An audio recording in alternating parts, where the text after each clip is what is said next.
मुर्शिद रे मेरी बिगड़ी बना दे। हम उनके खिलाफ गवाही नहीं दे सकते, सुन लिया तुम लोगों ने। बख्तावर किसी भी वक्त अपने बयान से पलट सकती है। हम आपको अच्छे पैसे दे रहे हैं, थोड़ी बात आप हमारी माने, थोड़ी हम आपकी बात मानते हैं।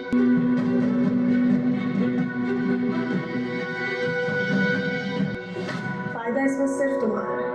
पैसे और कागज का पलड़ा हमेशा भारी रहता है इंतजाम में। अगर तो सरार का नाम इस केस में इन्वॉल्व हुआ तो तुम सच का साथ दोगी, अपने भाई का नहीं। हुरिया बड़ी चालाकी से बख्तावर को दिलावर की नजरों में गिरा देगी। वो बख्तावर को ऑफिस बुलाकर इसे अपनी आवाज लोगों तक पहुंचाने के बहाने इसे इस बात पर राजी करने की कोशिश करेगी कि वो सालार का नाम गवाही से निकाल ले, और बख्तावर का जवाब सुने बगैर वो दिलावर को ये दिखाकर बोलेगी कि बख्तावर पैसे लेकर सालार का नाम केस से निकालने पर राजी हो चुकी है, जिससे दिलावर को लगेगा कि यहाँ भी वो बख्तावर के बारे में गलती सोच रहा था। जबकि दूसरी जानिब नूरा का बाप भी सालार के बाप से पैसे लेकर सालार पर केस करने से पीछे हट चुका है।